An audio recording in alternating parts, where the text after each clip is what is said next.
ይህ የአማራ ድምጽ ራዲዮ ነው።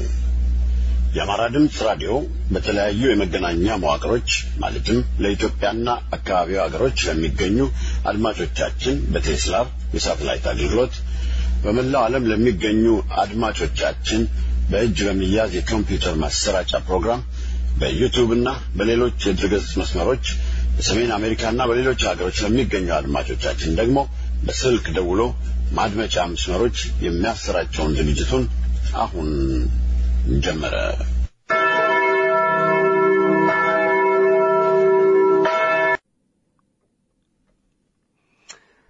ክቡራትና ክቡራን አድማጮቻችን የከበረ ሰላምታችን ይድረሳችሁ። የዛሬውን ስርጭት ከስቱዲዮ ባለሙያዎች ጋር በመሆን ከስዊድን የምንመራው ወርቁ ሞላና ተኮላ ወርቁ ነን። የአማራ ድምጽ ራዲዮ ዘወትር ሰኞ፣ ረቡዕ፣ ቅዳሜና እሁድ በኢትዮጵያ ሰዓት አቆጣጠር ከምሽቱ 2 ሰዓት እስከ 3 ሰዓት ድረስ በኢትዮጵያና በአካባቢው ለሚገኙ ጎረቤት ሀገሮች በ15360 ኪሎ ሄርዝ አጭር ሞገድ ፕሮግራሙን የሚያሰራጭ መሆኑን ይገልጻል። ለሰሜን አሜሪካ አድማጮቻችን ደግሞ በስልክ ቁጥር 253-458-88-462 በመደወል ዝግጅታችንን በቀጥታ ማዳመጥ እንደምትችሉ እንገልጻለን። በዛሬው ስርጭታችን በቅድሚያ ዜናዎች ይደመጣሉ። በማስከተል የአማራ ድምጽ ራዲዮ ሳምንታዊ ርዕሰ አንቀጽ ይቀርባል። በመጨረሻም ትላንትናና ዛሬ ሳምንታዊ ዝግጅታችን ይደመጣል። አድማጮቻችን አብራችሁን እንደምትቆዩ የአክብሮት ግብዣችንን በማስቀደም ወደ ዕለታዊ ዜናዎች እንሸጋግራለን። ዜናዎቹን የማሰማችሁ ወርቁ ሞላ ነኝ። በቅድሚያም ርዕሰ ዜናዎቹ። የአማራ ብሔራዊ ንቅናቄ አብን ባለፉት 3 ጊዜ በተካሄዱት የሕዝብና የቤቶች ቆጠራዎች የተፈጸሙ ስህተቶች እንዳይደገሙ ጥንቃቄ መደረግ አለበት አለ። አዲሱ የአስራት ሚዲያ ተቋም መልእክቶቹን ወደ ሕዝብ እያቀረበ ነው ተባለ። በምዕራብ ጎንደር ተቀስቅሶ የነበረው ግጭት ጋብ ማለቱ ተገለጸ። የኢትዮጵያ አየር መንገድ ከዳያስፖራው በመደመር የገቡትን በዱቤ ያጓጓዝኩበትን አልተከፈለኝም ሲል ጥያቄ ያቀረበ። ኢትዮጵያና ሱዳን የድንበሮቻቸውን ወሰኖች በሚጥሱ ኃይሎች በሚፈጸሙ ወንጀሎች ላይ ውይይት ለማድረግ ማቀዳቸው ተገለጸ። የሚሉት ናቸው። ዜናዎቹን በዝርዝር አብን የአማራ ብሔራዊ ንቅናቄ ባለፉት 3 ጊዜያት በተካሄዱት የሕዝብና የቤቶች ቆጠራ የተፈጸሙ ስህተቶች እንዳይደገሙ ጥንቃቄ መደረግ እንደሚገባ አሳሰበ። ይህን ጉዳይ መነሻ በማድረግ ሊካሄድ በታቀደው የሕዝብ ቆጠራ ስጋቶችን በመግለጽ መደረግ ስለሚኖርባቸው ጥያቄዎች ውይይት መደረግ እንዳለበት አቋሙን አስታውቋል። አብን ይህን ጉዳይ አስመልክቶ የፓርቲው አመራር በተሳተፉበት ሰሞኑን በባህር ዳር ውይይት አድርጎበታል። አብን ባለፉት በቆጠራ ጊዜያት የተፈጸሙ ስህተቶች እንዳይደገሙ ሁሉም የአማራ ሕዝብ በንቃት እንዲሳተፍ አሳስበዋል። በተለይም በመጪው መጋቢት 29 ቀን 2011 ዓ.ም በሚካሄደው 4ኛ የኢትዮጵያ ሕዝብና ቤቶች ቆጠራን አስመልክቶ ምሁራኖች ሕዝቡን በማንቃትና ቆጠራው በውጤታማነት እንዲጠናቀቅ የበኩላቸውን እንዲወጡ አብን ጥሪ አቅርቧል። የአብን ሊቀመንበር ባለፉት ጊዜያቶች የሕዝብ ቆጠራ ወቅት የአማራውን ቁጥር አሳንሶ በማቅረብና ብዙ ሚሊዮን የአማራ ሕዝብ የት እንደገባ አልታወቀም በሚል አገዛዙ በራሱ ስለፈጸማቸው ወንጀሎች በይፋ ሲነገር ስለነበር በቀጣዩ ይህንን ከመሰል አሳፋሪና ከባድ ወንጀል ነጻ የሆነ ታማኝነት ያለውና ትክክለኛ ሚዛናዊ የሕዝብ የቤቶች ቆጠራ መከናወን እንዳለበት አስገንዝበዋል። ከዚህ ጋር በተያያዘ በጎንደር ዩኒቨርሲቲ የስነ ሕዝብና ዲሞግራፊክ መምህር ዶክተር ሲሳይ ምስጋናው በኢትዮጵያ ባለፉት ጊዜያት የተካሄዱት የሕዝብ ቤቶችና ቆጠራዎች ግንዛቤ በመውሰድ በዚህ ዓመት ስለታቀደው ቆጠራና ስጋቶች መሠረት ያደረገ ጽሑፍ በማቅረብ በ1987 ዓ.ም ቆጠራ ወቅት የአማራው ቁጥር በ2.5 ሚሊዮን ቀንሶ መገኘቱን፣ በተከታታይ 3 ቆጠራዎች ደግሞ ቢያንስ 6 ሚሊዮን አማራ በቆጠራው እንዳልተካተተ አብራርተዋል። ሌላኛው ባለሙያ አቶ ብሸት ሙላት በበኩላቸው የሕዝብና ቤቶች ቆጠራ ሕግ ማዕቀፍ በሚል ርዕስ በአብን የውይይት መድረክ ላይ ተመክሯቸውን እየጠቀሱ ገለጻ ሰጥተዋል። በአንድ አገር ውስጥ የሕዝብና የቤቶች ቆጠራ ሲወጠን ሥራውን የሚያካሂደው ተቋም ከመንግሥት ነጻ የሆነና መስፈርት የተበጀለት መሆን ይኖርበታል በማለት ግንዛቤያቸውን አስጨብጠዋል። በመቀጠልም ያለፉት ጊዜያቶች ስህተቶች ከአገዛዙ ባህሪና ፖለቲካዊ ተጽዕኖ ጋር የተያያዘ እንደነበር አስምረውበታል። የዘንድሮውም የሕዝብና የቤቶች ቆጠራ የሚመራው ድርጅት አደረጃጀቱ ካለፉት ጊዜያቶች የተለወጠ ባለመሆኑ ስጋቶችን ከወዲሁ ፈጥሯል የሚለውን ሐሳብ ግምት ውስጥ ማስገባቱ ተገቢ ነው ብለዋል። ይህን ጉዳይ አስመልክቶ አብን በአዲስ አበባ ሴሚናር እንደሚካሄድበት ይፋ አድርጓል። ይህ በእንዲህ እንዳለ ከመጋቢት 29 እስከ ሚያዝያ 30 ቀን 2011 ዓ.ም ድረስ በሚካሄደው አራተኛው የሕዝብና ቤት ቆጠራ ላይ የሚሳተፉ ባለሙያዎች ወደ ሥራው ከመግባታቸው በፊት ቃለ መሐላ እንደሚፈጽሙ የማዕከላዊ ስታቲስቲክስ ድርጅት ገልጸዋል። ይቅርታ፣ ድርጅቱም ቆጠራውን በሚመለከት ሰፊ ዝግጅት እንደተደረገበት አስታውቋል። መስሪያ ቤቱ ስለ መሐላው አፈጻጸም ሲገልጽ ቃለ መሐላው የሚያስፈልገው መረጃውን የሚሰበስበው ትክክለኛ መረጃ ለማሰባሰቡ የተሰጠውን አደራውን የሚገልጽበት መረጃ ነው ብለዋል። በመቀጠልም መስሪያ ቤቱ ስለ ዝግጅቱ ሲገልጹ 150 ሺህ የሚገመት የቆጠራ ቦታ ካርታ እንዲሁም ከ33 ሺህ በላይ የመቆጣጠሪያ ቦታዎች መዘጋጀታቸውንና በእያንዳንዱ ቦታም አንድ ተቆጣጣሪ እንደሚመደብ ገልጸዋል። እንደ መስሪያ ቤቱ አባባል ከሆነ ቆጠራውን የሚያካሂዱት የመንግሥት ሠራተኞች እንደሆኑና ብዙዎቹ በመምህርነት ሙያ የተሰማሩ እንደሆኑም ገልጸዋል። በመመልመል መስፈርቱ መሠረት በተጨማሪ የግብርና የጤና ባለሙያዎች ሠራተኞችም በምልመላው እንደሚካተቱበት ለመረዳት ተችሏል። በምርመራው ላይ በሥራ ምስጉንና በሥነ ምግባራቸውም ችግር የሌለባቸው የተካተቱበት እንደሆነ ተገልጸዋል። አራተኛው የሕዝብና የቤት ቆጠራ ከቀደምቱ 3 የሕዝብና የቤት ቆጠራዎች በተሻለ ሁኔታ ቆጠራውን ለማካሄድና ውጤቱንም የበለጠ ጥራትና በሕዝብም ዘንድ ተአማኒነት እንዲኖረው ሰፊ ሥራ እንደተሠራ መሥሪያ ቤቱ አትቷል። የኢህአዴግ የማዕከላዊ ስታቲስቲክስ ድርጅት ስለ ሕዝብ ብዛት የራሱን ግምት የሰጠ ሲሆን በግምቱ መሠረት የሕዝብ ብዛቱ 98 ሚሊዮን ሊደርስ ይችላል የሚል ተመን አስቀምጧል።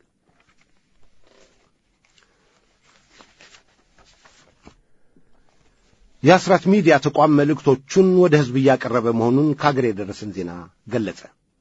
ከጥቂት ወራቶች በፊት የአማራ ድምፅ ለመሆን የሬዲዮና ቴሌቪዥን ስርጭት መርሃ ግብር ለመጀመር ዝግጅት ሲያደርግ የቆየው የአስራት ሚዲያ ወደ ሕዝብ ጆሮና ዓይን ለመድረስ የሚያስችለውን የአቅም ማጎልመስ ሥራውን ማጠናቀቁ ተገልጿል። በጎፈንድሚ በተከፈተው የገንዘብ ማሰባሰቢያ $240,000 በላይ መዋጮ ያሰባሰበ ሲሆን በአገር ውስጥም የሚያደርገው ርብርቦች እንደቀጠለ ነው። አማራው በተግባር ተሳትፎ እየተረባረበ ያለው ይህ ሚዲያ ለአማራው የህልውና ትግል ቁልፍ ሚና ይይዛል ተብሎ ይጠበቃል። የአማራው ድምፅ ሬዲዮ ድምፅ ለታፈነው ፍጹም ኢትዮጵያዊ አማራው ወገኑ ድምፅ ያስፈልገዋል በሚል በዲያስፖራው የተመሠረተው የአማራ ድምፅ ሬዲዮ በሁለንተናዊ አቅሙ ላለፉት 3 ዓመታት ያህል የአማራው ነገድ ከፈጽመው ጥፋት የሚታደግበትን ማንኛውንም አይነት ተገቢ ስልት በመከተል የአማራውን ህልውናና ማንነት የማስጠበቅ ኃላፊነትን በብቃት እንዲወጣ በላቀ ቁርጠኝነት እንዲንቀሳቀስና ማንኛውንም አይነት ተገቢ መስዋዕትነት ለመክፈል መደራጀት፣ መሰባሰብ እንዳለበት መሪ ሐሳቦችን በማስተጋበት የፈጠረው አሻራ ለሌላም ከፍ ላለ ሚዲያ መብቃቱ የስነ ልቦና ትጥቁ መሟላቱ አይነተኛ ምስክር ነው ብለዋል። ይህም አሻራ ዛሬ በኢትዮጵያ የአማራውን ጉዳይ በአግባቡና በሚመጥነው መልኩ የሚያስተናግድለት የራሱ የአማራው ልሳን መፈጠሩ እጅግ የሚያኮራ መሆኑን የአማራ ድምፅ ሬዲዮ አድናቆቱን ይገልጻል። አማራው የተከፈተበትን ሁለንተናዊ ጥቃትና የስነ ልቦና ጦርነት በንቃትና በመደራጀት ለመቋቋም መረጃዎችን በአግባቡ እንዲደርሰው ያስፈልጋል። ይህም የሐሳብ አንድነትን ገንብቶ ድርጅታዊ ኃይል ለመሆን የሚያስችል የትግል መሳሪያ ነው። በመሆኑም አማራው ለህልውናው ትግል በትግሉ የገነባቸው የአማራ ድምፅ ሬዲዮና የአስራት ሚዲያ ለአማራው ነገድ የህልውና ትግል ወሳኝ ሚና ስላላቸው አማራው መስዋዕትነት በመክፈል ድርሻውን እንዲያበረክትላቸው ጥሪዎች ቀርበዋል። አድማጮቻችን፣ ይህ የምታዳምጡት የአማራ ድምፅ ራዲዮ ነው።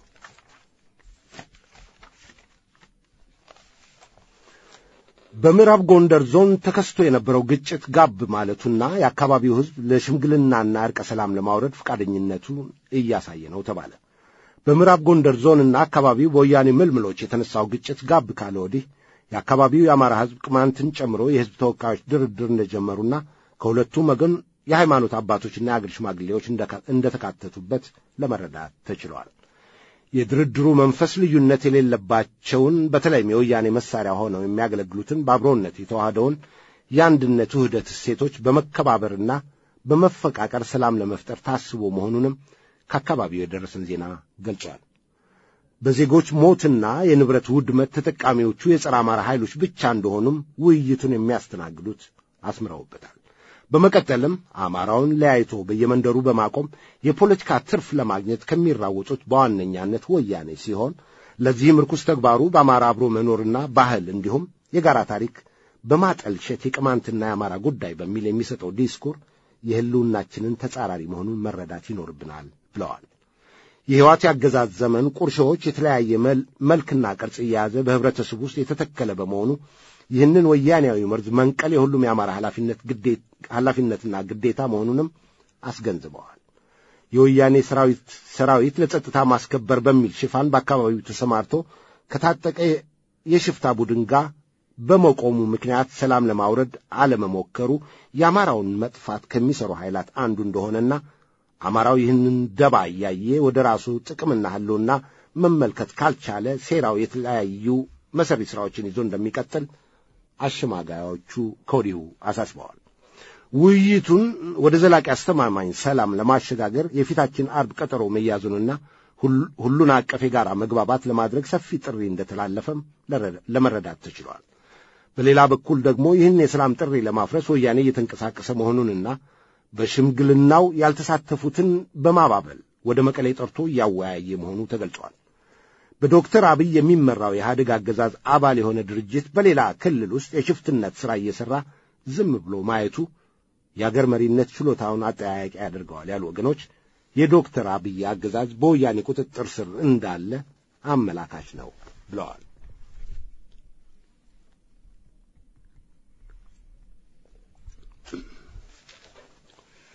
የኢትዮጵያ አየር መንገድ ከዳያስፖራው በመደመር የገቡትን በዱቤ ያጓጓዝኩበት ሂሳብ ይከፈለኝ ሲል ጥያቄ አቀረበ።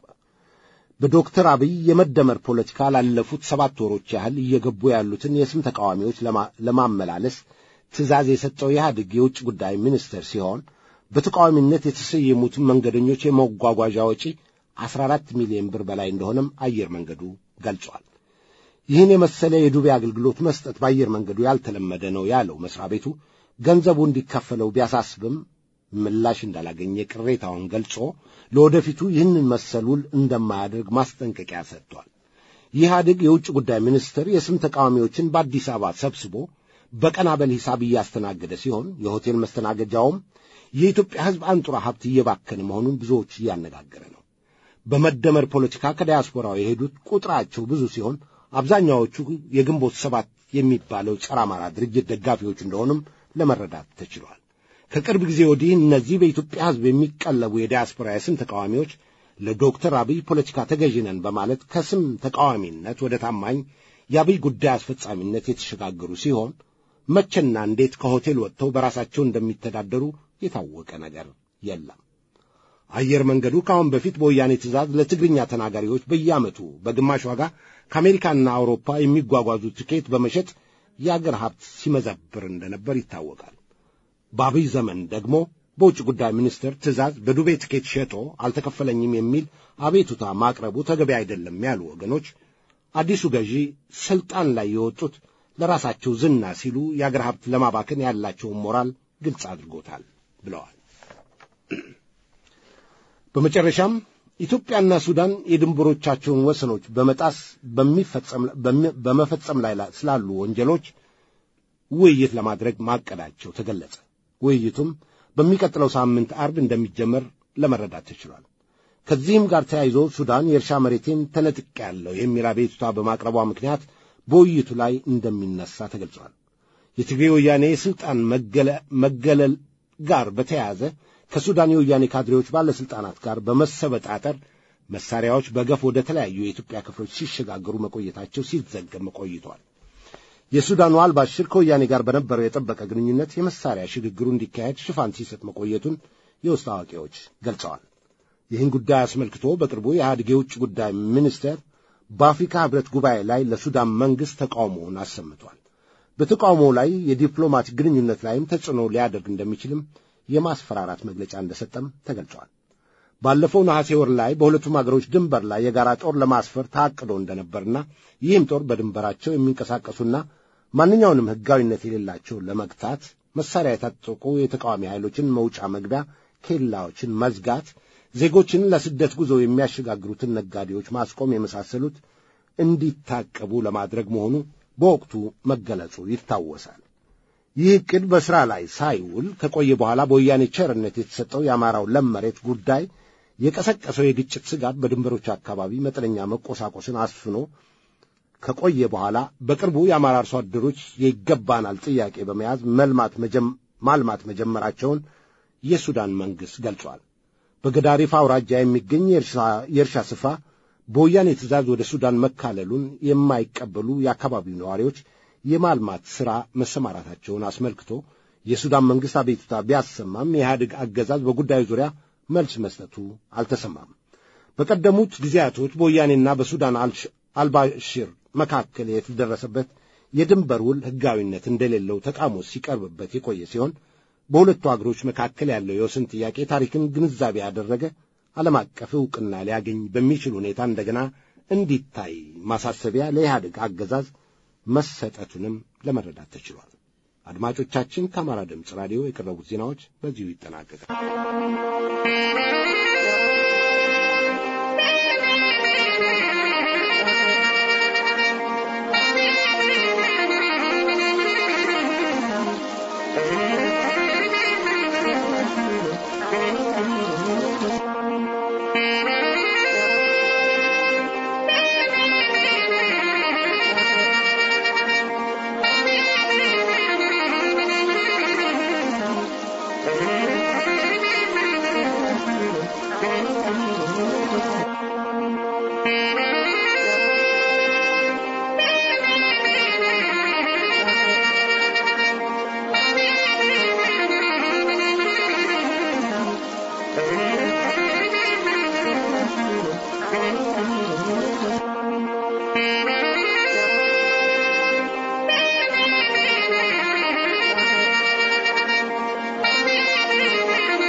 አድማጮቻችን የምታዳምጡት የአማራ ድምጽ ራዲዮ ነው። በመቀጠልም በፋሺስት ጣሊያን ለተጨፈጨፉት ሰማዕታት መታሰቢያ የተሰጠው መግለጫ እናስደምጣለን።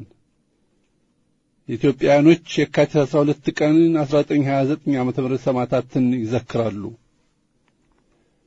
በቀድሞ ዘመን የኢትዮጵያዊነት ማንነት የመከበሪያ የመታፈሪያና ብርቅ ስለንቦና ነበር። ዛሬ ባለማችን በወራሪነትና ግፍ በመፈጸም ኃያል ነን የሚባሉ አገሮች ይህች ምድር ለብዙዎች የሲኦል መናኸሪያ ከማድረጋቸው በፊት ኢትዮጵያ በስልጣኔዋ ታወቀች ኃያል ገናናና የስደተኞች መጠጊያ ከግፏን ጎን ቆማ የምትታይ ነበረች። የጥንቷ ኢትዮጵያና ኢትዮጵያውያን በሌሎች ዘንድ የተከበሩ የሚታፈሩ የሚደነቁ ከበፊት ጀምሮ ሀገር በቀል የሆነ መንግስታዊ መዋቅር ዘርግተው በነጻነታቸው የሚተዳደሩ ነበሩ። የዞን ያህል በዚህ የታሪክ ኩነት ውስጥ በዓለም የፖለቲካ መድረክ ላይ ጎልቶ በወጣው ጠንካራ አገራዊ አንድነቷና ሉዓላዊነቷ ብዙ ጠላቶችን አፈራርቆባት ነበር። ኢትዮጵያ በረጅሙ ታሪኳ ውስጥ ብዙ የጠላት ወረራ ሙከራዎች ተቃተውባታል። ኢትዮጵያኖች በተለያዩ ዘመኖች ከውጭ ወራሪዎች ጋር ተፋልመዋል። ሁሉም የውጭ ወራሪዎች ዘለቄታው ግባቸው ተመሳሳይ ነበር። ኢትዮጵያ ግዛታቸው አድርገው ሕዝቧን በባርነት ቀንበር ስር አድርጎ ለመግዛት ነበር። በዚህ ረገድ አረቦች ከ8ኛው መቶ ክፍለ ዘመን ጀምሮ በእስልምና ሃይማኖት ማስፋፋት ሽፋን ተደጋጋሚ ወረራ ፈጽመዋል። ቱርኮችም በአረቦች እግር ተተክተው 16ኛው መቶ ክፍለ ዘመን መግቢያ ጀምሮ በኢትዮጵያ ላይ በተደጋጋሚ ከሰሜን ምዕራብና ከሰሜን አቅጣጫ በሱዳን፣ ከሰሜን ምስራቅ አቅጣጫ በቀይ ባህር እንዲሁም ከምስራቅና ደቡብ ምስራቅ አቅጣጫ ግራኝ አህመድን በጦር ኃይል ድጋፍ እየሰጡ በግማሽ ቀለበት ኢትዮጵያን የከበበ ወረራ አካሂደው ነበር። የቱርኮች ወረራ ከተማው አዳዲሶቹ ቅኝ ገዢዎች እንግሊዝ፣ ፈረንሳይና ጣሊያን በ19ኛው መቶ ክፍለ ዘመን አጋማሽ ጀምሮ ሲተኩ ነበር። ሆኖም ቱርኮች በኢትዮጵያ ላይ ትተውት የሄዱት የጥፋት ጠባሳ እስካሁን ድረስ አልጠፋም። በዳግማዊ አፄ ቴዎድሮስ ዘመን በ1860 ዓመተ ምህረት እንግሊዞች የታሰሩብን እስረኞችን እናስፈታለን በሚል ሰበብ በኢትዮጵያ ላይ ጦርነት አወጁ። በወቅቱ ከኢትዮጵያ መሳፍንት መካከል ለእንግሊዞች ወረራ ቀጥተኛ ድጋፍ ያደረጉት ጡሶ ጎበዜ፣ በኋላ አፄ ተክለ ጊዮርጊስ እና ካሳ ምርጫ፣ በኋላ አፄ ዮሐንስ አራተኛ ነበሩ። የእንግሊዞች ወረራ ዓላማ እስረኛ ማስፈታት ስላልነበር ዳግማዊ አፄ ቴዎድሮስ በብዙ ድካም ያሰባሰቡትን ልዩ ልዩ ቅርስ የዘረፉትን ዘርፈው አብዛኛውን አቃጥለውና አውድመው ተመለሱ። እንግሊዞች ቆየት ብለውም በአፄ ዮሐንስ አራተኛ ዘመን ጣሊያኖች በቀይ ባህር ዳርቻ ግዛት እንዲያገኙና ምጽዋ እንዲቆጣጠሩ አደረጉ። በኢትዮጵያም ላይ መሰሪ ጠላት ተከሉባት። የኢትዮጵያ ሀገራዊ አንድነቱ አፍሪካን እንደ ቅርጫ ስጋ ሊቀራመት አቅዶ በርሊን ላይ ጉባኤ በ1884 እስከ 1885 የተቀመጠው የአውሮፓውያን ቅኝ ገዥ ኢትዮጵያን ገና ሀ ብሎ በክፉ ዓይን አያትና ኢትዮጵያ ጥቁር አደጋ ለነጭ በላይነትና ለአፍሪካ ቅኝ ተገዥነት የማትመች ሀገር በሚል ፍራቻውን ገልጾ ነበር። ለዚህ ስጋታቸው መነሻ የሆነው በተቀዳሚ በዛን ዘመን አፄ ቴዎድሮስን የመሰለ ያለ ጊዜ የተፈጠረ ጠንካራ መሪዋ ቢሞቱባትም ትተውት ያለፉት የአንድነት ፈለጋቸው ስጋት ውስጥ ጥሏቸው ነበር። ኢትዮጵያውያን ከጣሊያኖች ጋር ሁለት ጊዜ ተዋግተዋል። በመጀመሪያ በ1888 ዓመተ ምህረት ባድዋ ሲሆን በጦርነቱ ጣሊያን ከተመታ ከ40 ዓመት በኋላ ለ5 ዓመታት ከ1928 እስከ 1933 ዓመተ ምህረት ነበር። ጣሊያኖች ባድዋ ድል የነሳቸው በታላቁ የኢትዮጵያ ንጉሥ ነገሥት በዳግማዊ አፄ ምኒልክ የተመራው የኢትዮጵያ ጀግኖች ሰራዊት ነበር። ጣሊያኖችና በአጠቃላይም ቅኝ ገዢዎች የአድዋን ድል መነሳት ውርደት ለመካስ ለ40 ዓመታት ቂም ቋጥረው አስፈላጊውን ዝግጅት ሁሉ አድርገው ሲያበቁ በቤንቶ ሙሶሊኒ በሚመራ የፋሽስት ጦር ኢትዮጵያን በ1928 ዓመተ ምህረት ዳግም ወረሩ። በአምስቱ ዓመት ወረራ ፋሽስቶች ከ1 ሚሊዮን የማያንሱ ኢትዮጵያን ጨፍጭፈዋል። በተለይም በየካቲት 12 ቀን 1929 ዓመተ ምህረት በነገው ዕለት 90 ዓመቱን የሚሞላው በአዲስ አበባና በአካባቢ ያደረሱት የግፍ ግድያ በታሪካችን ካጋጠሙን ዘግናኝ የጭፍጨፋ ድርጊቶች የሚስተካከሉት በግራኝ አህመድ ዘመንና በትግራይ ወያኔ አገዛዝ ዘመኖች የተፈጸሙት ጋር ተወራራሽነት አላቸው። የካቲት 12 ቀን ብሔራዊ በዓል ደረጃ ወርዶ በመታሰቢያ ቀን ደረጃ እንዲታሰብ የተወሰነው ኢትዮጵያን ለ28 ዓመታት ለማፈራረስ ሲራወጥ በነበረው የትግራይ ወያኔ አገዛዝ ዘመን ነው። ወያኔዎች የፋሽስት ወረራን ዘመን ለመተግበር ሲሉ የፋሽስቱን የጣሊያን ወረራ በመቃወም ለኢትዮጵያ ነጻነት፣ አንድነት፣ ሉዓላዊነት የታገሉትንና በሰማዕታት ያለፉትን የጀግኖች አርበኞቻችን የመታሰቢያ ሐውልት አፈራርሰዋል። ከአባቶቻቸውና ከአያቶቻቸው ወረሱትን ቂም በቀል ቋጥረው የዘር ጥላቻ ተላብሰው በስልጣን በቆዩባቸው ጊዜያቶች የአንድነት መስተጋብሮችን በማፈራረስ ብሔራዊ ክደት በመፈጸም በፋሽስት ጣሊያን ለተጨፈጨፉት ሰማዕታት ቋሚ ጠበቃ ሆኖ የሚቆም ትውልድ እንዳይኖር በክፋት ጎዳና ተመላልሰዋል። ለታሪኳን ባላንጣ በመሆን ሰርተዋል። ሰማዕታትን የመዘከር መብት ሁሉ አከላክለዋል። ከኢትዮጵያ ታሪክ ጋር የተጣሉ በመሆናቸው የአገሪቱን ታሪክ በከባድ ፈተና ላይ እንዲወድቅ አድርገውት ቆይተዋል። ሰማዕታትን የሚዘክር ትውልድ በመላ ኢትዮጵያ እንዳይኖር ለነጻነት የተከፈለውን የሕይወት ዋጋ የማቆሸሽ የፕሮፓጋንዳ አሳይተዋል። ምንም እንኳን የጸረ ኢትዮጵያ ኃይላት የሰጧቸው መመሪያ ተከትለው ለኢትዮጵያ ሕዝብ የነጻነት ትግል ዕውቅና የመንሳት መርዝ ቢረጩም በቀድሞ ትውልድ ጀግንነትና መስዋዕትነት በምድራችንና በሕዝቧ ታሪክ በነጭ ወራሪ ኃይል ላይ የመጀመሪያውና የበላይነት ከመቀዳጀት አልፎ ለመላ አፍሪካዊ ነጻነት መግለጫ መሆኗን ከታሪክ መዝገብ የሚፍቅ አንዳችም ምድራዊ ኃይል ስለሌለ የየካቲት መስዋዕትነት ዘላለማዊ ክብር በልባችን ተቀርጾ ይኖራል። እንደ አውሮፓ አቆጣጠር የካቲት 12 ቀን 1929 ዓመተ ምህረት ወይንም እንደ አውሮፓን አቆጣጠር ፌብሩዋሪ 1937 የጸረ ፋሽስት ትግል ጀግንነትን ተላብሶ የፈጸመውን የአርበኝነት ተጋድሎ በአህጉሩ ተንሰራፍተው የነበሩትን ወራሪዎች ተዋርደውና ተቀጥተው የሚሸኙበትን ጥሪ በማስተጋባቱ በአፍሪካውያን የነጻነት ትግሉ ታሪክ ልዩ ታሪካዊ ምዕራፍ አለው። የካቲት 12 ቀን 1929 ዓመተ ምህረት የዋለው ዓርብ ዕለት ነበር። ሩዶልፍ ጋዚያኒ የአዲስ አበባ ሕዝብ በረፋዱ 4 ሰዓት ላይ በገነት ልዑል ቤተ መንግሥት ፊት ለፊት የዛሬው አዲስ አበባ ዩኒቨርሲቲ 6 ኪሎ እንዲሰበሰቡ አዘዘ። ለነዳያንና ለችግረኞችም ለእያንዳንዳቸው እንደሚመጸውት ለፈፈ። ፕሮግራሙ በአንድ ሰዓት ዘግይቶ ጀመረ። ልክ 5 ሰዓት ሲል ግራዚያኑ ቁና እየተነፈሰ ኢትዮጵያውያኑን ማበሻቀጥ ጀመረ። ልክ 5 ሰዓት ከሩብ ገደማ ሲሆን አብርሃም ደቦጭና ሞገስ አብዶ አስገዶም የተባሉት ግራዚያኑ ከቆመበት ስፍራ ላይ ጥቁር ሸሚዝ ፋሽስቶች ለባንዳዎች ያለብሱት የነበረው ወታደራዊ ልብስ ለብሰው ኩታቸውን ተኮናንበው ቆመዋል። ልክ 5 ሰዓት ተኩል ሲሆን ምጽዋት መስጠት ተጀመረ። በስፍራው ከ3000 በላይ ሕዝብ ተሰብስቦ ነበር። ከሶቹ ፈንጠር ብለው ከ90 የማያንሱ መትረየሳቸውን የደገኑ ሰላቶችና አስከሪያቸው በተጠንቀቅ ቆመዋል። ነዲያኑም ከበረንዳው አካባቢ ራቅ እንዲሉ ይገፏቸው ነበር ጀመር። ጫጫታውና ውካታው ከፍ ብሎ ለብዙ ደቂቃዎች ተሰማ። በግምት 5 ሰዓት ከ40 ገደማ ተከታትለው ቦምቦች እና አብርሃም ደቦጭና ሞገስ አስገዶም ካሉበት ቁልቁል ተወረወረ። ግራዚያኑ መሬት ያዘ። ባጠገቡ የነበሩት 2 ጠባቂዎቹ ተገደሉ። ሶስተኛው ቦምብ ሲወረወር ፍንጣሪዎቹ ግራዚያኑን አቆሰሉት። ወዲያው ከወደቀበት አንስተው ወደ መኪና በማስገባት ወደ ሆስፒታል ወሰዱት። ከየካቲት 12 ቀን 1929 ዓመተ ምህረት ከቀኑ 6 ሰዓት ጀምሮ እስከ የካቲት 14 ቀን 1929 ዓመተ ምህረት እስከ ምሽቱ 1 ሰዓት ድረስ ከ30,000 በላይ ኢትዮጵያን በግፍ ተፈጁ። በደብረ ሊባኖስ ገዳምና በዝቋላ አቦ መነኮሳት ተረሽነዋል። ከዚህ ግፍ በኋላ አርበኞቻችን ተበራከቱ፣ ነቁ። የደረሰው ግፍ አበረታታቸው። የነጭ ፋሽስቶች ግፍ እንደ ግርሳት መላ አካላታቸውን ስላንገበገበው የአርበኝነት ትግል ተቀጣጠለ። በገጠርም ሆነ በከተማ በባንዳነት የተሰማራው አካል ከፍተኛ ቅጣት ደረሰበት። የነጻነት ትግል የአርበኝነት መስዋዕትነት መላ ኢትዮጵያን አላበሰ። ወራሪዎችም እየታደኑ በየስፍራው ተጣሉ።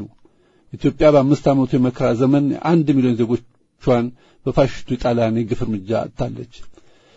እንደ አውሮፓ አቆጣጠር 1934 ዓመተ ምህረት የመጀመሪያው የካቲት 12 ሰማዕታት መታሰቢያ በዓል በተከበረበት ዕለት የወጣው አዲስ ዘመን ጋዜጣ ያንን የፋሽስት ጣሊያን ግፍ እንዲህ ሲል ዘግቦት ነበር። ያችን ቀን እናስባት፣ አንርሳት። የኢትዮጵያ ሰማዕታት የክብር አክሊል የተቀበሉበትን፣ ደማቸውን እንደ ጎርፍ በግፍ የፈሰሰበትን፣ ስጋቸው እንደ ክትፎ የተከተፈበትን፣ አጥንታቸው እንደ ገል የተከሰከሰበትን ዕለት ዓርብን ያችን ቀን አንርሳት። መቼም የዕለቱ ዓርብ መከራና ሐዘን ማለቂያ የለውም። አስቀድሞ ንጹሕ ክርስቶስ በዕለተ ዓርብ በ33 ዓመቱ አልነበር የተሰቀለው? የካቲት 12 1929 ዓመተ ምህረት ደግሞ ሁለተኛ የንጹሃን ደም በከንቱ የፈሰሰበት ዕለት ሆነ በሚል ዘክሮታል። የካቲት 12 ሰማዕታት ለቀሪዎች ባለዕዳዎች ያድርገናል። ለታሪካችን መሰረቶች በመሆናቸው እንዘክራቸዋለን። የትናንቲቱ ኢትዮጵያ የዛሬዋና የነገይቱ የቀጣዩዋ የኢትዮጵያ መሰረት ናትና የዛሬ ኢትዮጵያውያንም በትናንቲቱ የኢትዮጵያ መስራቾችና መሰረት ድንጋይ አቀባዮች ትከሻ ላይ የቆምነንና በነገው ዕለት በወራሪው የጣሊያን አዝማቾች ላይ በተቃጣ የጥቃት እርምጃ ምክንያት በአዲስ አበባና በደብረ ብርሃን ውስጥ የተካሄደ አረመናዊ ጭፍጨፋን አስበን ዘክረን የምንውልበት ዕለትና ወር በበለጠ የሐዘን ጥልማሞት የተላበሰ ነው። የዛኑ ያህል ደግሞ ያ ትውልድ በየትኛውም የዓለም ሕዝብ ዙሪያ ከሚኖሩ የሰው ልጆች ጋር በእኩልነት ከመታየትና ከመከበር ጽኑ ፍላጎቱ ጋር አብሮ እንዲራመድ ታሪካዊ ኃላፊነቱን በመወጣቱ እንኩራራለን። ብሔራዊ ድንበራችንን ጥሰው የመጡትን ወራሪዎች ድባቅ የመታ የአገርና የሕዝብ ፍቅር በተላበሰ ተጋድሎ ከፍተኛ መስዋዕትነት መካከል የካቲት 12 የሰማዕታት ቀን የጸረ ፋሽስት አርበኝነት ጎራው እንዲጠናከር ግፊት የሰጠ ልዩ ታሪካዊ ክብር አለው። የዛች የካቲት ሰማዕታት ደምንሮ በፋሽስት ወራሪ ኃይል ላይ ድልን ተቀዳጅቶ ኢትዮጵያን የጥቁር ሕዝብ የድል ብስራት ማወጅ እንድትሆን አድርጓታል። ክብር ለየካቲቱ ሰማዕታት። ኢትዮጵያ ለዘላለም ትኑር።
የአፍሪካ አንድነት ድርጅት ፈጣሪው ቀዳማዊ ኃይለ ሥላሴና አፍሪካውያን ያቆሙላቸው የመታሰቢያ ሐውልታቸው ቀኑ ግንቦት 14 ቀን 1955 ዓ.ም ነው።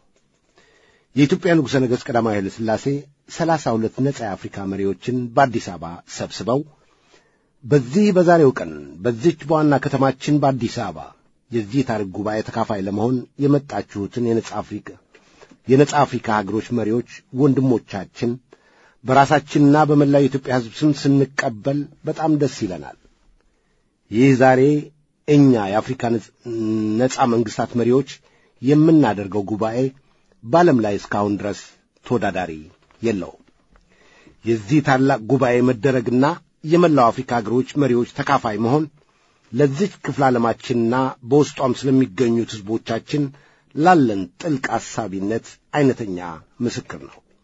ባጭሩ ይህ ቀን ለአፍሪካና ለአፍሪካውያን ታሪካዊና ታላቅ ቀን ነው በማለት ስለ ቀጣይዋ አፍሪካ የሚሰማቸውን የሰጡት ታሪካዊ ንግግር ግንቦት 17 ቀን 1955 ዓ.ም በሳቸው አስተባባሪነት ለተመሰረተው የአፍሪካ አንድነት ድርጅት የመሰረት ድንጋይ ነበር። የአፍሪካ አንድነት ድርጅት በወጣት የኢትዮጵያ ምሁራን የረቀቀ ዲፕሎማሲ ከዛሬ 64 ዓመታት በፊት በኢትዮጵያ ዋና ከተማ በአዲስ አበባ የተወለደው በቀዳማዊ ኃይለ ሥላሴ ብርቱ ተጋድሎ ነበር። በዚህ ብርቱ ተጋድሏቸው የጥቁር አፍሪካውያን ጥረት ውጤት የሆነ የመጀመሪያውን አፍሪካዊ አቀፍ ተቋም በኢትዮጵያ ምድር እውን ለማድረግ ችለዋል። የአፍሪካ አንድነት ድርጅት ውልደት የንጉሠ ነገሥቱ የድካም ውጤት እንደሆነ ከኛ ከኢትዮጵያውያን በላይ የሚያውቁት አፍሪካውያን የኢትዮጵያን ንጉሠ ነገሥት ቀዳማዊ ኃይለ ሥላሴን የአፍሪካ አባት በሚል ስም በክብር ይጠራዋቸዋል። በመለስ ዜናዊ ጥረት የአፍሪካ ኅብረት ግቢ መታሰቢያ የቆመለት ዶክተር ኮዋሚ ንኩርማን ግን የአፍሪካ አንድነት ድርጅት የቀዳማዊ ኃይለ ሥላሴና የረቀቀ ዲፕሎማሲ አዋቂ ረዳቶቻቸው ብርታትና ጥረት ውጤት መሆኑን መስክረዋል። የጋናው መሪ የኮዋሚ ንኩርማህ መታሰቢያ ሐውልት በጸነሱት ባዋለዱትና አሳድገው በሁለት እግሩ ባቆሙ የአፍሪካ አንድነት ግቢ ሲቆም የቀዳማዊ ኃይለ ሥላሴ ሐውልት እንዳይቆም ያደረገው የፋሽስት ወያኔው አምበል መለስ ዜናዊ ነው። ኔልሰን ማንዴላን ጨምሮ ወገንተኛ ያልሆኑ ሌሎች አፍሪካውያን መሪዎችና ታዋቂ ፖለቲከኞች ሁሉ ንጉሠ ነገሥት ቀዳማዊ ኃይለ ሥላሴን የአፍሪካ የጸረ ቅኝ ግዛት ተጋድሎ ምልክት ብለው በመሰየምና አፄ ኃይለ ሥላሴ የአፍሪካ አባት እያሉ በማዜም ለአፍሪካ በዋሉት ውለታና ለአፍሪካ አንድነት ድርጅት ባደረጉት ወደር የሌለው አስተዋጽኦአቸው ሲያነሷቸው ኖረዋል። የአፍሪካ ኅብረት ከመመስረቱ ዓመታት በፊት ኔልሰን ማንዴላ፣ ኦሊቨር ታምቦና ሌሎችም የአፍሪካ ነጻነትና አንድነት መሪዎች በግርማዊ ቀዳማዊ ኃይለ ሥላሴ ኢትዮጵያ አዲስ አበባ ውስጥ ሥልጠና ወስደዋል። ከድፍን ጥቁር አፍሪካውያን አገሮች መካከል የቀድሞ ኃይለ ሥላሴ መታሰቢያ የሌለባት አገር ብትኖር የሊቀመንበር መንግሥቱ ኃይለ ማርያምና የፋሽስት ወያኔዋ ኢትዮጵያ ብቻ ናት። በሬ ወለዱን የፈጠራ ታሪክና የኢትዮጵያ ሕዝብ ታሪካዊ ጠላቶች ያቀነባበሩትን ፕሮፓጋንዳ እውን አስመስለው በየመንደሩ የቂም በቀል የድንጋይ ክምር ሲኮለኩሉ ዘመናቸውን የፈጁ ፋሽስቶች ወያኔዎች ኢትዮጵያን ከፍ የሚያደርግ ክብሯን የሚመልስ ባለውለታዋን የሚያስታውስ ቁም ነገር ሲሆን ግን በአንድ ላይ ተነስተው የኢትዮጵያ አንገት የሚያስደፋ ደባ ፈጽመውባታል። ንጉሠ ነገሥት ቀዳማዊ ኃይለ ሥላሴን የአፍሪካ አባት አይደሉም ብሎ የተከራከረው ከኢሳይያስ አፈወርቂ ጋር አንድ ሰዓት ቁጭ ብሎ ማውራት ዩኒቨርሲቲ ገብቶ ከመውጣት እኩል ነው። ከኢሳይያስ አፈወርቂ ጋር መቀመጥና መነጋገር አንድ ቤተ መጻሕፍት ቤት መግባት ያህል ነው ያለው የፋሽስት ወያኔው አምበል ነውረኛው መለስ ዜናዊ ብቻ ነበር። እንደ ፋሽስት ወያኔው አምበል መለስ ዜናዊ ሁሉ መንግሥቱ ኃይለ ማርያምም በገዛ አገሩ ታሪክ ላይ ምቀኛ በመሆን በፈጸመው ክህደት በታሪክ የማይረሳ ውራጅ ነው። ቀዳማዊ ኃይለ ሥላሴ ለአፍሪካ አንድነት ሲሉ በዘመኑ የነበሩት ጊዮን፣ ኢትዮጵያ፣ ራስ ጣይቱ፣ ሂልተንና ገነት ሆቴሎች መሪዎቹን ማስተናገድ ስለማይችሉ በጊዮን ሆቴል 32 መሪዎች የሚይዝ 2 ፎቅ እንዲሠራ አድርገው የህብረቱን መሰብሰቢያ አስገንብተዋል። ለአፍሪካ አንድነት ድርጅት ሲባል 24 ሰዓት ሌት ተቀን በ3 ፈረቃ እየተሠራ 11 ሰዎች ሞተውበት በ9 ወር ውስጥ ሥራው ተጀምሮ የተጠናቀቀው የቦሌ ዓለም አቀፍ አውሮፕላን ማረፊያና የአፍሪካ አዳራሽ እንዲሰሩ አድርገዋል። የአፍሪካ አንድነት ድርጅት የወለደው የፓን አፍሪካኒዝም እንቅስቃሴም ከኢትዮጵያኒዝም መንፈስ የተወለደ ነው። የኢትዮጵያኒዝም እንቅስቃሴ ደግሞ በቀዳማዊነት የአፄ ኃይለ ሥላሴ ጸረ ፋሽስት ተጋድሎ ውጤት እንጂ የማንም አይደለም። ቀዳማዊ ኃይለ ሥላሴ የፓን አፍሪካኒዝም እንቅስቃሴ ፊታውራሪ ሳሉ ኳሜ ንኩርማህ ግን የእንግሊዝኛ ተናጋሪዎቹ የሞኖሮቪያ ቡድን ውስጥ ነበር። ቀዳማዊ ኃይለ ሥላሴ ግን እንግሊዝኛ፣ ፈረንሳይኛ ተናጋሪ በመባባል የተከፋፈሉትን የአፍሪካ መንግስታት አስተባብረው ረዳቶቻቸው ያዘጋጁትን የአፍሪካ አንድነት ድርጅት ቻርተር የአፍሪካ መሪዎች እንዲፈርሙ በማግባባት የአፍሪካ አንድነት ድርጅትን እንዲወለድ አድርገዋል። ትግራይን ገንጥሎ ኢትዮጵያን ለማፍረስ በረሃ የወረደው መለስ ዜናዊ ግን በሠራው ሴራ ንጉሠ ነገሥቱ የደከሙበትን የፓን አፍሪካኒዝም እንቅስቃሴ ፍሬ አፍርቶ የአፍሪካ አንድነት ድርጅት ሲቋቋምና ከዓመታት በኋላ ምልክት ሐውልት ሲቆምለት ኅብረቱ ምልክት የሆኑትን ዋናውን አዋላጅ ቀዳማዊ ኃይለ ሥላሴን አኩሶ የሞኖሮቪያ ቡድን ፊት አውራሪ የነበረውን የጋናውን ኳሜ ንኩርማህን የአፍሪካ አንድነት ድርጅት መልእክት ሆኖ ሐውልት እንዲቆምለት ጋናውያን እስኪታዘቡት ድረስ በኢትዮጵያ ሕዝብ ፊትና በአፍሪካ ኅብረት አዳራሽ ሽንጡን ገትሮ ተሟገተ።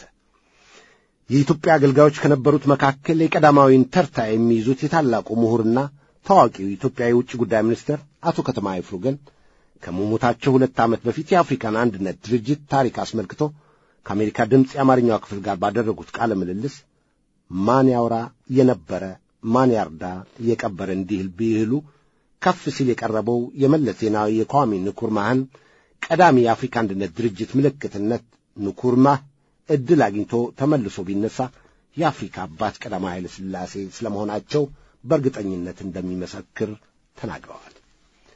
አቶ ከተማ ይፍሩ በዚሁ ቃለ መጠይቃቸው ቀዳማዊ ኃይለ ሥላሴ ሌጎስ ላይ ሊደረግ ታቅዶ የነበረው የካዛብላንካ ስብሰባ ሰብሳቢውን ሴኮ ቱሬን አግባብተው ስብሰባው አዲስ አበባ እንዲካሄድ በማድረግ የአፍሪካ አንድነት ድርጅት እንዴት እንዲወለድ እንዳደረጉ አስረድተዋል።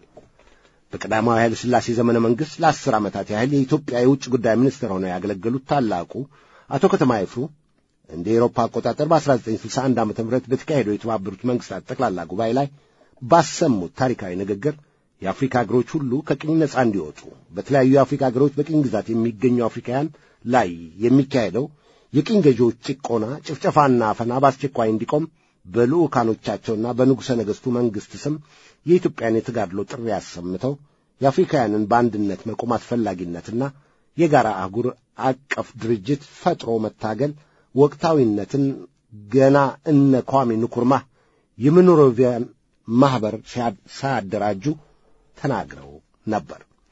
የአፍሪካ ኅብረት ዓላማም አቶ ከተማ ያሰሙትን የኢትዮጵያ ተጋድሎ አፍሪካ አቀፍ ለማድረግ ነበር። ይህ ማለት ከ2 ዓመታት በኋላ የተቋቋመው ልክ እንደ ትናንትናው የዓለም መሳቂያ የሆነው ኃይለ ማርያም ደሳለኝ አይነት ኮልኮሌዎቹ የኢትዮጵያ ማፈሪያዎች ሳይሆኑ በእናቶ ከተማ ይፍሩ የተወከለችው ኢትዮጵያ የመላው የጥቁር ሕዝብ ድምፅና መመኪያ ነበረች። በኢትዮጵያ ውጭ ጉዳይ ሚኒስትር ወንበር እንደነ ወርቅነህ ገበየሁ አይነት ሌጣ ካድሬዎች ሳይነግሱበት ብላቴን ጌታ ሎሬንት ትእዛዝን አይነት ጸረ ፋሽስት አርበኛና የኢትዮጵያ አይን ጆሮና አንደበት አክሊሉ ሀብተወልድ አይነት ከዓለም ኃያላን ጋር ተሟግተው በመርታት አገርን ያህል ትልቅ ነገር የሚያስመልሱ ጉሙቶች እንደነ ምናሴ ኃይሌ አይነት ደመላሽ አርበኞች ነበሯት። ዛሬ የተሸከምናቸውን ወርቅነህ ገበየሁ የትናንትናዎቹ እና ኃይለ ማርያም ደሳለኝና ቴዎድሮስ አድሃኖችም አይነት እምቡር የሚሉት ኮልኮሌዎች ግን ተጽፎ የተሰጣቸውን እንኳ በቅጡ ማንበብ አቅቷቸው በሰው ፊት ቀርበው በሚናገሩት ሁሉ የሕዝብ መሳቂያና መሳለቂያ ሆነው እነሱ ለተናገሩት እኛ እየተሸማቀቅን እንገኛለን። የቀዳማዊ ኃይለ ሥላሴ መታሰቢያ ሐውልት በአፍሪካ ኅብረት ቅጥር ግቢ እንዳይቆም ያደረገው የአድዋውን ነውረኛ መለስ ዜናዊ ክፋት የተመለከቱት የንኩርማን ልጆች የቀዳማዊ ኃይለ ሥላሴን ሐውልት በመሰረቱት የአፍሪካ ህብረት ቅጥር ግቢ ውስጥ ለማቆም ሲሉ የኢትዮጵያ መንግሥት ተብየውን ይሁንታ ለማግኘት ሲሉ እንደ አማራጭ ከቀዳማዊ ኃይለ ሥላሴ ሐውልት ጋር የእሱንም ሐውልት ለማቆም ሐሳብ ማቅረባቸውን የአፍሪካ ህብረት ከአንድ ዓመት በፊት አስታውቆ ነበር። የንኩርማህ ልጆች ፍላጎት ለቀዳማዊ ኃይለ ሥላሴ ሐውልት ማቆም ቢሆንም ከመለስ ዜናዊ ጋር የእሳቸውን ሐውልት ለማቆም እንደ ኮምፕሮማይዝ ማቅረባቸው ግን ስለ መለስ ዜናዊ ማሰባቸውን ሳይሆን ስለ ቀዳማዊ ኃይለ ሥላሴ መጨነቃቸውን ብቻ ነው የሚያሳየው። ለመሆኑ መለስ ዜናዊና የአፍሪካ ህብረት ምን አገናኛቸው? ሰሜን ሮዴዥያንና ደቡብ ሮዴዥያን አንድ ሆነው ዚምባብዌ እንድትመሰረት ያገዙ የአፍሪካ አባቶች በመሰረቱት ተቋም ፊት ለፊት ታንጋኒካና ዛንዚባር ታንዛኒያ እንዲሆኑ የረዱ የአፍሪካ መሪዎች ያቋቋሙት ድርጅት ቅጥር ግቢ ውስጥ የአፍሪካን ህብረት በመሰረቱት በአክሊሉ ሀብተወልድ ተጋድሎ አንድነቷ የተረጋገጠው ኢትዮጵያ ለሁለት ተከፍላ ወያኔ የሚገዘግዛት ኢትዮጵያና ኢሳያስ አፈወርቂ የሚገዛት ኤርትራ እንዲፈጠሩ ለተባበሩት መንግስታት ድርጅት ከዓለም ሁሉ አስቀድሞ ደብዳቤ የጻፈው አሳፋሪ ግለሰብ የአንድነት ምልክት ተደርጎ ሐውልት ሲቆምለት እንደ ማየት ምን አሳፋሪ ነገር አለ? የመለስ ዜናዊ ስም ሲነሳ ከፊታችን ድቅን የሚለው መበታተን፣ መጋጨት፣ ኢትዮጵያን አፍርሶ በጎሳ አጥር የሚተራመሱ የመንደር ሪፐብሊኮች የመመስረት መብት፣ የመገንጠል መብት ተብሎ ሕገ መንግሥታዊ ዕውቅና ማግኘቱ፣ ዘራፊነቱ፣ ዘረኝነቱ ከትግራይ ብቻ ሳይሆን ከተወለደበት ቀየው ከአድዋ አስፍቶ አለማሰቡ ወዘተ ናቸው። እነዚህ ሁሉ የመለስ ሕያው መገለጫዎች ከህብረትና አንድነት ጋር የሚያገናኛቸው ምንም ነገር የለም። መለስ ዜናዊ የሚገዘግዛት ኢትዮጵያ 80 አገሮች እንድትሆን የጎሳ አጥር አበጅቶ መበታተን ሕጋዊ በማድረግ የማፍረስ አደጋ ያንዣበበባት የጎሳዎች እስር ቤት እንድትሆን ያደረገው ዘራፊ ሽፍታና መገንጠልን ሲያደፋፍር የኖረው ነውረኛ ግለሰብ ነው። አንድነት በሚሰበክበት የአፍሪካ ህብረት ቅጥር ግቢ ውስጥ መለስ ዜናዊ ሐውልት ሊቆምለት ነው መባሉን ማንዴላ ባጸደ ገነት ቢሰሙ ምን ይሉ ይሆን? የአፍሪካ ህብረት እንዲፈጠር በተደረገው ከፍተኛ ዝግጅት ውስጥ ዋና ተዋናኝ የነበሩትና መለስ ዜናዊ ኤርትራ ከኢትዮጵያ ስትገነጠል በሕይወታቸው ለመጀመሪያ ጊዜ ያነቡት የቀዳማዊ ኃይለ ሥላሴ ዘመን የኢትዮጵያ የውጭ ጉዳይ ሚኒስትር የነበሩት ታላቁ አቶ ከተማ ይፍሩስ መለስ ዜናዊ የአፍሪካ አንድነት ድርጅት ምልክት መባሉን ቢሰሙ ምን ይሉ ይሆን? ማንዴላ የመለስ ዜናዊዋን ኢትዮጵያን ሳይረግጥ የሞተው የተከፋፈለች ኢትዮጵያን ማየት አልፈልግም ብሎ ነበር።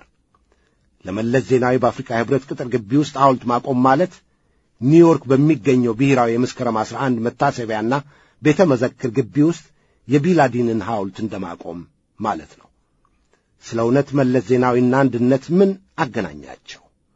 መለስ ዜናዊ እኮ አይደለም የአፍሪካ መሪ ሊሆኑ ይቅርና ትግራይን እንኳ በኩል ዓይን ማየት የማይችል ነውረኛ ግለሰብ እኮ ነው። ኧረ መለስ ዜናዊ ከአድዋ ውጭ የትግራይ በሙሉም መሪ አልነበረም። መለስ ዜናዊ ምንም እንኳ በዳግማዊ ምኒልክ ቤተ መንግሥት በጣይቱ ከተማ አዲስ አበባ ቢሰየምም ባገዛዝ ዘይቤው ከትግራይ ክልል የአድዋ ወረዳ ገዥነት አልፎ አያውቅም። እንደ መለስ ዜናዊ የኢትዮጵያ ብሔራዊ ጥቅም በተለያየ ዘመን አሳልፎ የሰጠ ከንቱ ግለሰብ የለም። ኢትዮጵያዊው አክሊሉ ሀብተወልድ ዓለምን አሸንፈው ያስመለሷትን ኤርትራን ለዘመዶቹ አሳልፎ የሰጠው መለስ ዜናዊ ነው። ፋሺስት ጣሊያን ሳይቀር አሰብ የኢትዮጵያ የባህር በር መሆኑን እየመሰከረ አሰብ የኤርትራ ሉዓላዊ ግዛት ነው ብሎ የኢትዮጵያን የባህር በር አሳልፎ የሰጠና ኢትዮጵያን ያለ ባህር በር ያስቀረው ጉደኛው መለስ ዜናዊ ነው። የኳሚ ንኩርማህ ልጆች ሳይቀር የቀዳማዊ ኃይለ ሥላሴ ሐውልት በአፍሪካ ህብረት ቅጥር ግቢ እንዲቆም ሲታገሉ፣ ነውረኛው መለስ ዜናዊ ግን ቀዳማዊ ኃይለ ሥላሴ በግንባር ቀደምትነት ከመሠረቱት ድርጅት ታሪካቸው እንዲፋቅ ያልቆፈረው ጉድጓድ የለም። አንድ ጊዜ ቶጎ ሎሚ ላይ ቀዳማዊ ኃይለ ሥላሴ በመሠረቱት የአፍሪካ ህብረት ስብሰባ ላይ ተገኝቶ ባደረገው ንግግር በትግራይ ህዝብ ፊት ቀርቦ እንኳን ከናንተ ከወርቅ ህዝብ ተፈጠርኩ እንኳን ከሌላ አልተፈጠርኩ እያሉ መናገርን እንደ ትልቅነትና ተራማጅነት ተቆጥሮት የነ ኳሚ ንኩርማህን የነ ጆሞ ኬንያታ ልጆች ይታዘቡኛል ሳይል ቀዳማዊ ኃይለ ሥላሴን አድሃሪ ወይንም ሪአክሽነሪ ሲል ተሳለቀ። ሌላ ጊዜ ደግሞ ለአፍሪካ ህብረት አንድ ሰው ይጠራ ቢባል እንደ ኳሜ ንኩርማህ ማንም የለም አለ። ንኩርማህ ራሱ እኮ ይህንን ቢሰማ የአፍሪካ ህብረት ደግሞ የህብረቱን መመስረት ምልክትነት ለቀዳማዊ ኃይለ ሥላሴ እንደሚገባ መመስከሩ ምንም ጥርጥር የለውም እኮ። ይህን ስለማድረጉ ተከትሎ ስለ ኢትዮጵያና ቀዳማዊ ኃይለ ሥላሴ ሚና ንኩርማህ ራሱ የሰጠው ምስክርነት በቂ ማስረጃ ነው። ለነገሩ መለስ ዜናዊም ቢሆን በጥላቻ ታውሮ የንኩርማህን ሐውልት እንዲቆም ሽንጡን ገትሮ የተከራከረው እውነቱ ጠፍቶት ሳይሆን የቀዳማዊ ኃይለ ሥላሴ መታሰቢያ ኢትዮጵያ ውስጥ እንዳይቆምላቸው ነበር። ለነገሩ እንኳን የቀዳማዊ ኃይለ ሥላሴ ሐውልት ይቁም ተብሎ አጽማቸው እንኳን መንግሥቱ ኃይለ ማርያም የሚባል ጨካኝ አውሬ በግፍ ከቀበረበት የቀበሮ ጉድጓድ ተቆፍሮ ወጥቶ እንደ ነገ በክብር ሊያርፍ እንደ ዛሬ ማታ ከኢህአዴግ ጽሕፈት ቤት የወጣ መግለጫ በሚል ርዕስ መለስ ዜናዊ በሚቆጣጠረው አንድ ለእናቱ ቴሌቪዥን ባስነበበው የኀጢአት ክስና የክፋት ፕሮፓጋንዳ በግፍ ተገድለው ለ17 ዓመታት ያህል በቀበሮ ጉድጓድ ተቀብሮ የኖረው የንጉሥ ነገሥቱ አጽም ላይ እስኪበቃው ድረስ ክብራቸውን ካጎደፈ በኋላ የሚያዋርደው የኀጢአት ክስ ማውረዱ ቁስሉ መቼ ከህሊናችን ጠፋና እነ ማንዴላ ሳይቀር ብሔራዊ ቀብር ይካሄድላቸው ዘንድ ጠይቀው በክብር እንዲያርፉ ያልፈቀደው አረመኔው መለስ ዜናዊ ብቻ ነበር። ምን ይሄ ብቻ! በወዳጅ ዘመድ ጥረት በክብር ሊያርፉ ከተቆፈረበት የቀበሮ ጉድጓድ ተቆፍሮ የወጣውን የንጉሠ ነገሥቱን አጽም አብዝቶ በማዋረድ ተቀብሮ ከነበረበት የቀበሮ ጉድጓድ ክብር ያነሰ ክብር እንዲያገኝ ያደረገው መለስ ዜናዊ ነው።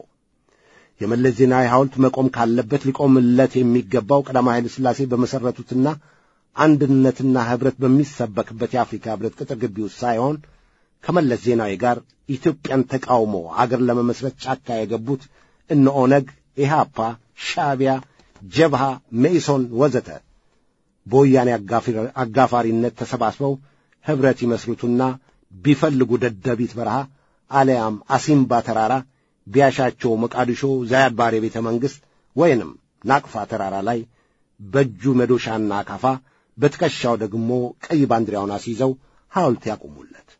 ለመለስ ዜናዊ የሚመጥነው ይህ ብቻ ነው። ምክንያቱም የመለስ ዜናዊ ነውረኛነት የሚገጥመው ከትናንሾቹ እነ ኦነግ፣ ኢህአፓ፣ ሻዕቢያ፣ ጀብሃና መኢሶን ይዘውት ከተነሱት ርዕዮት ጋር እንጂ ትላልቆቹ የአፍሪካ ሐሳቢዎች ከመሠረቱት አፍሪካ አንድነት ድርጅት መንፈስ ጋር አይደለምና ነው። የቀዳማዊ ኃይለ ሥላሴና የዘረኛው መለስ ዜናዊ መታሰቢያ ሐውልት በአፍሪካ ዋና ከተማ በአዲስ አበባ ላይ እንዲቆምላቸው ራዕይ የነበራቸው የአፍሪካ መሪዎች በመሠረቱት በአፍሪካ ኅብረት ስም ውሳኔ ማስተላለፉና የሁለት ዓለም ሰዎችን አንድ ላይ ጨምቆ አንድ አይነት አድርጎ ማቅረቡ እጅግ ፍትሐዊነት የጎደለውና እንደ መለስ ዜናዊ አይነት አገር አፍራሽ ሽፍቶችን ባልዋሉበትና ባላደረጉት የውሸት ታሪክ ውስጥ መክተት ነው። ለአፍሪካውያንና በቅኝ የነበሩ ሁሉ ነጻነትና አንድነት እንዲቀዳጁ ከታገሉት ጥቁር መሪዎች መካከል የኢትዮጵያ መሪዎች ዳግማዊ ምኒልክና ቀዳማዊ ኃይለ ሥላሴ ቀዳሚዎች ናቸው። ከበርሊን ስምምነት በኋላ አውሮፓውያን አፍሪካን እንዳሻቸው እንደ ቅርጫ ለመቀራመትና ለመግዛት ያደረጉት ወረራ በዳግማዊ ምኒልክ አፍረውና ተሸንፈው ተመልሰዋል። ይህ የኢትዮጵያኒዝምና የፓን አፍሪካኒዝም መንፈስ መሠረትን ጣለ። በዚህም ዳግማዊ ምኒልክም የአፍሪካ የነጻነት አባት ለመሆን በቅተዋል። ከፍ ብሎ እንደተገለጠው ቀዳማዊ ኃይለ ሥላሴ ደግሞ የአፍሪካን አንድነት ድርጅት በኃላፊነት መስርተዋል። በአፍሪካ የነጻነትና የአንድነት አባትነት ሐውልት ሊቆም ካስፈለገ ለእነዚህ ታሪክ ለሠሩት ታላላቅ አፍሪካውያን እንጂ ከአንድነትም ከነጻነትም አንጻር በመሰለፍ ታሪክ ላወደመና አንድን መንደር ገንጥሎ የክብር ዘብ በማሰለፍ የዕድሜ ልክ ገዢ ለመሆን ጫካ ከወረደው ከነውረኛው መለስ ዜናዊ ጋር የአፍሪካ አንድነት ድርጅትም ሆነ የአፍሪካ ኅብረት ዓላማ የሚያገናኛቸው አንዳችም ነገር የለም። መለስ ዜናዊ ታፍሮና ተከብሮ የኖረውን የጥቁር ሕዝቦች አሻራ የሆኑትን የኢትዮጵያን ባህል፣ ሃይማኖቶች፣ ቋንቋዎች፣ የአገር ዳር ድንበር የደፈረ ያፈረሰና ያወደመ ብቻ ሳይሆን ሙሉ የአፍሪካን አህጉር በምዕራባውያን ተንኰለኞች እጅ ስር እንድትወድቅ ያደረገ ባንዳ ነው። መለስ ዜናዊ አይደለም የጥቁር ሕዝቦች የነጻነትና የአንድነት ምልክት በሆነው በአፍሪካ ኅብረት ቅጥር ግቢ የመታሰቢያ ሐውልት ሊቆምለት ቀርቶ መካነ መቃብሩ ሳይቀር ወደ ኢጣሊያ መዛወር ያለበት አፍሪካዊ መንፈስ የሌለው ጥቁር ፋሽስት ነው። የፋሽስት ጣሊያንን ተልኮ በኢትዮጵያ ምድር ሲያስፈጽም የኖረው መለስ ዜናዊ ጥቁር ፋሽስትና እሱ እንደተናገረው አረብ ስለሆነ ሐውልት ሊቆምለት ካስፈለገ አፍሪካና የኢትዮጵያ ምድር ላይ ሳይሆን ሮም ውስጥ የአባቱ ጌታ ከነበረው ከነ ሙሶሊኒ ሐውልት ጎን በቀኝ በኩል ሊቆምለት ይችላል። የመለስ ዜናዊ ሐውልት ባልወከለው አገርና ሕዝብ ፊት በአፍሪካ ምድር ከአፍሪካ አባቱ ከቀዳማዊ ኃይለ ሥላሴ ጋር እኩል ሐውልት ሊቆምለት ከቶ አይገባም።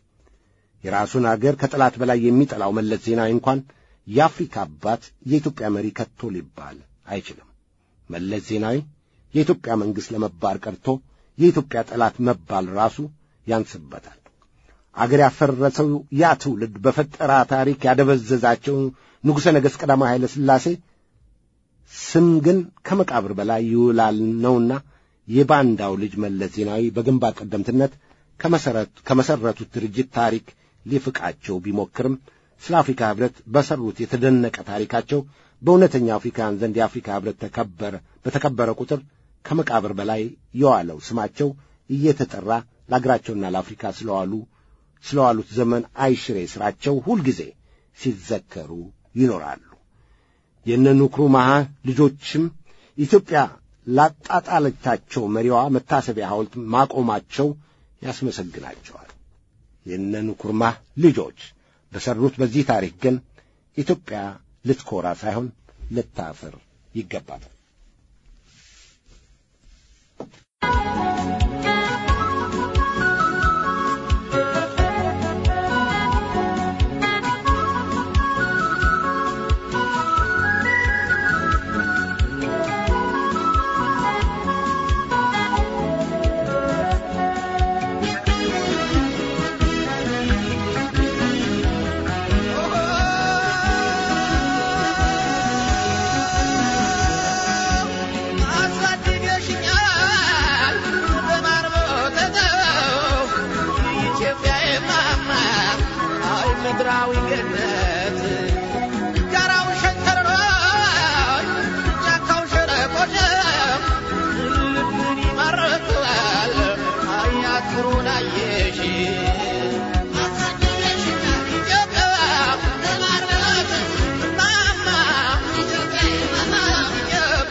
ይህ የአማራ ድምፅ ራዲዮ ነው።